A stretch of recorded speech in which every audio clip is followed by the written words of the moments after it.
Hello and welcome back to ओए तारा। आज की वीडियो में आपका स्वागत है। आज की वीडियो में मैं आपको बताऊंगी कि आप एलोवेरा को कैसे नेचुरली यूज़ कर सकते हैं सिल्की और स्मूथ हेयर के लिए और ग्लोइंग स्किन के लिए। सबसे पहला स्टेप तो वही होता है कि आपने एलोवेरा काटना होता है और उसमें आपको जो सबसे मोटा जो हिस्सा दिखता है वही आपको काटना होता है।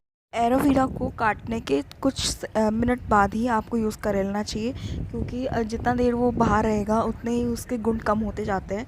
तो सबसे पहले सिंपल स्टेप तो वही होता है, आप एलोवेरा को पौधे में से कट कर लीजिए। उसके बाद में उस जैसे नीम दो टाइप के होते हैं, मीठा नीम और जो नॉर्मल नीम होता है वो, वैसे ही एलोवेरा भी दो टाइप के होते हैं, मीठा एलोवेरा और खारा एलोवेरा। एलोवेरा एक ऐसी चीज़ होती है जो हर चीज़ में यूज़ आती है। आप चाहे क्रीम ले लें, चाहे फेस वॉश ले लें, चाहे आप शैम्पू भी ले लें, तो एलोवेरा हर चीज़ में यूज़ आता है। आप उसको हर तरीके से इस्तेमाल कर सकते हैं। डायरेक्ट स्किन पे लगा सकते हैं, बालों में लगा सकते हैं और उसको आप पी भी सकते हैं। पीने के लिए हम मीठा एलोवेरा यूज़ में लेते हैं, खारे एलोवेरा को हम बालों में और स्किन के लिए इस्तेमाल करते हैं। अगर आप एलोवेरा को हफ्ते में एक बार लगाते हैं या आप 2 बार भी यूज़ करते हैं, तो अगर आपके बालों में ज़्यादा प्रॉब्लम है, जैसे ज़्यादा रफ़ बाल हो गए हैं या फिर डैंड्रफ ज़्यादा हो गया है, तो आप हफ्ते में 2 बार भी यूज़ कर सकते हैं। पर मैं यूजुअली हफ्ते में 1 ही बार करती हूँ। मैं उसके जो साइड के कांटे होते हैं, उसके साइड में दोनों तरफ थोड़े थोड़े कांटे होते हैं, तो आप उसको चाकू से हल्के हल्के तरीके से हटा दीजिए, ताकि आपका पूरा एलोवेरा नहीं जाए, थोड़ा थोड़ा साइड का हिस्सा ही उसका कट जाए। उसके बाद में उस जो कटा हुआ हिस्सा है उसे हटाने के बाद में जो आपका एलोवेरा का जो पीस बचता है, उसको आप बीच में से 2 हिस्से कर लीजिए।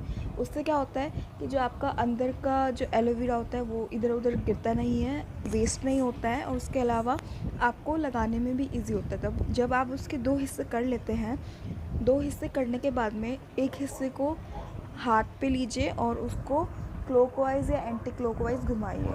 एलोवेरा को यूज़ करने का यही तरीका होता है। जैसे हम क्रीम यूज़ करते हैं, उसको हम फेस पे लगाते हैं, तो हम उसको अपने फिंगर से राउंड राउंड घुमाते हैं, क्लॉकवाइज़ या एंटी क्लॉकवाइज़।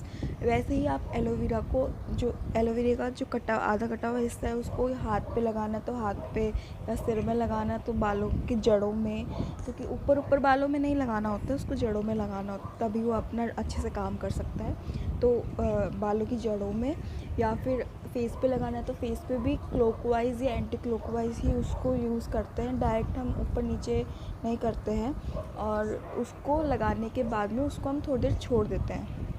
अगर स्किन पे लगा रहे हैं, जैसे हाथों में और फेस पे लगा रहे हैं, तो हम उसे 10 से 15 मिनट छोड़ देते हैं। उसके बाद हम नॉर्मल पानी से जस्ट वॉश कर लेते हैं। और अगर हम सिर पे लगा रहे हैं, तो मैं तो यूजुअली 4 से 5 घंटे पहले, अगर मुझे सिर धोना है आज, तो मैं 4 से 5 घंटे पहले ही लगा लेती हूँ, ताकि वो बालों में अंदर उसका जो एलोवेरा है वो अंदर चला जाए, बालों के जड़ों से अंदर चला जाए और थोड़ा बहुत काम कर ले। क्योंकि क्या होता है ना, हम अगर लगाते ही बाल धो लेंगे तो अंदर तो जा नहीं पाएगा, बस ऊपर ही रह जाएगा, तो वो अपना काम नहीं कर पाएगा।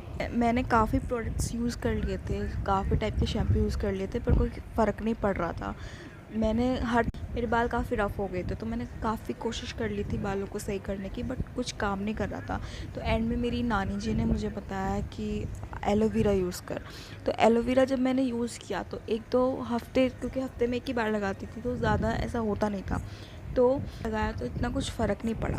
पर जब सेकंड टाइम तक जब मैंने लगा के बाल धोए, तो मेरे बाल 50% टूटना कम हो गए थे, और उसके अलावा वो सॉफ्ट भी हो गए थे, स्मूदिंग भी उनमें थोड़ी बहुत आ गई थी, और वो ग्लो भी कर रहे थे। तो ऐसा, मतलब मुझे ऐसा फ़ील हुआ, तो मैं उसके बाद से अब हर हफ्ते में 1 बार तो कम से कम एलोवेरा लगाती ही लगाती हूँ। इससे आपके बालों में नेचुरल ग्लो आता है, आपके बाल स्मूथ हो जाते हैं नेचुरली, और उनमें है ना एक जो बाल टूटने की जो प्रॉब्लम होती है, ये आजकल काफ़ी ज़्यादा हो गई है। तो जो बाल टूटते हैं ना, वो भी टूटना कम हो जाता है। मतलब बाय सेकंड वीक आपको खुद ही आपको डिफरेंस समझ में आने लग जाएगा, और थर्ड वीक तक तो आप खुद ही मानने लग जाएंगे कि हाँ, मुझे फ़ायदा हो रहा है। ये कुछ क्रीम और शैम्पू और फेस वॉश के उदाहरण हैं, जिनमें आपको एलोवेरा आराम से मिल जाता है, जो कि हम डेली वे में यूज़ भी करते हैं। आई होप आपको आज का वीडियो बहुत पसंद आया होगा, और अगर पसंद आया तो please like share and subscribe to my channel. Thank you so much.